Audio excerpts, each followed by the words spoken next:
तो दोस्तों नमस्कार। आज के इस ब्लॉग में आप सभी का बहुत बहुत स्वागत है। जैसा कि आप लोग सभी जानते ही हैं कि दिल्ली विधानसभा चुनावों के आज रिजल्ट घोषित किए गए हैं और बहुत सारे मीम्स बन रहे हैं कि अरविंद केजरीवाल ने कहा था कि केजरीवाल को हराने के लिए मोदी को दूसरा जन्म लेना पड़ेगा।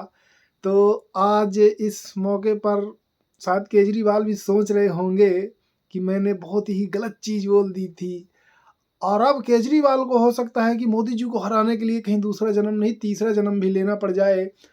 और जो सबसे मज़ेदार बात है वो यूपी के गोंडा के अवध ओझा जी भी हार गए हैं। तो काफ़ी इस बात से निराशा हो रही है, लेकिन अवध ओझा जी एक टीचर हैं और उन्होंने बहुत ही खूबसूरती से हार और जीत के बीच का जो अंतर होता है उसको मैनेज किया।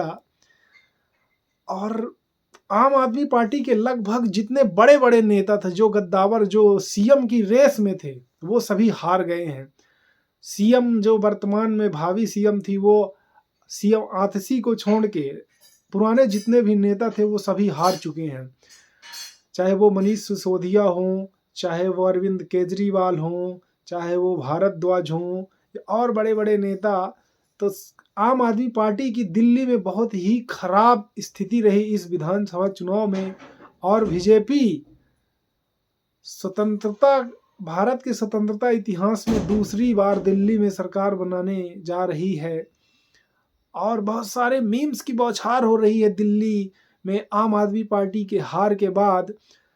कल ही चुनाव मतदान के बाद संजय सिंह ने कहा था कि बीजेपी की तरफ से 15 करोड़ रुपए देकर हमारे विधायकों को खरीदने का ऑफर बीजेपी द्वारा दिया गया था। तो मुझे लगता है कि बहुत सारे लोगों ने इसको एक्सेप्ट भी कर लिया होगा। तो बहुत ही मज़ेदार रोचक ये विधानसभा चुनाव रहा दिल्ली का। और यूनियन टेरिटरी में एक बार फिर से कई वर्षों के बाद बीजेपी की वापसी हुई है। पूरे देश में जहां 15 सालों से बीजेपी की लहर चल रही थी, वहां जहां जिसकी वजह से लहर पूरे देश में बीजेपी की चल रही थी 15 साल से, वो जिस घर में रहते थे उनके नेता बड़े बड़े मंत्री और मिनिस्टर, उसी घर में बीजेपी नहीं थी। तो आज बीजेपी अपने घर को लौट आई है। तो जो कहते हैं सुबह का भूला शाम को घर लौट आए, तो उसे भूला नहीं कहते हैं। और देश विदेश की और भी बहुत सारी खबरें हैं, लेकिन जो सबसे ज़्यादा चर्चित खबर है आज भारत में वो आम आदमी पार्टी का दिल्ली के विधानसभा चुनाव में हारना। ये आम आदमी पार्टी के लोगों को भी पच नहीं रहा होगा कि साला हार कैसे गए बे, इतना तो मेहनत किए थे। और दिल्ली में जो सीएम की रेस में बीजेपी के बड़े नेता थे विदुड़ी जी, उन्होंने भी सीएम जो वर्तमान सीएम दिल्ली की थी आतिशी, उनसे अंत में एकदम हार गए। मनीष सिसोदिया भी लगभग 600 कुछ 40 वोटों से हारे हैं। तो हार का मार्जिन हालांकि कम है, लेकिन हार तो हार होती है।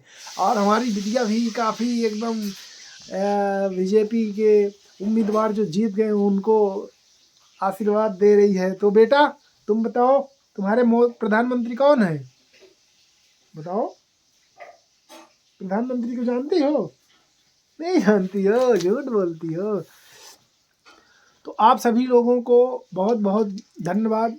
हमारे चैनल को सब्सक्राइब कीजिए, लाइक कीजिए और शेयर कीजिए, ताकि ज़्यादा से ज़्यादा लोगों को इस चुनाव की जानकारी मिल सके। और हमें बहुत बुरा लगा कि अवध ओझा जी चुनाव हार गए। वो एक अच्छे नेता बनते, क्योंकि वो एक टीचर थे, उन्होंने देश के कई बच्चों को आईएएस आईपीएस बनाया है। अगर वो इस चुनाव में जीतते तो वो शायद दिल्ली में शिक्षा व्यवस्था को और अच्छा कर सकते थे।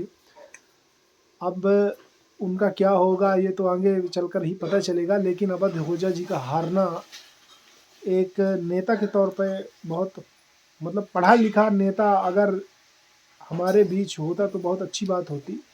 उनका हारना जो है तो ये उनको खुद नहीं पचेगा, लेकिन वो एक बहुत समझदार व्यक्ति हैं। उन्होंने जीत और हार के बीच जो सामंजस्य बैठाया है वो बहुत खूबसूरत था। भारतीय राजनीति में ऐसे ही राजनीति करना चाहिए कि जीतने वाले के प्रति नफरत न हो, द्वेष न हो, भाईचारा का जो अपना भाईचारा होना चाहिए वो उन्होंने दिखाया, तो बहुत अच्छा लगा इस चीज़ का। और हमारे वीडियो को आप लोग ज़्यादा से ज़्यादा लाइक कीजिए, शेयर कीजिए, कमेंट कीजिए, और ऐसे ही वीडियो हम लाते रहेंगे। बहुत बहुत धन्यवाद। Bye bye.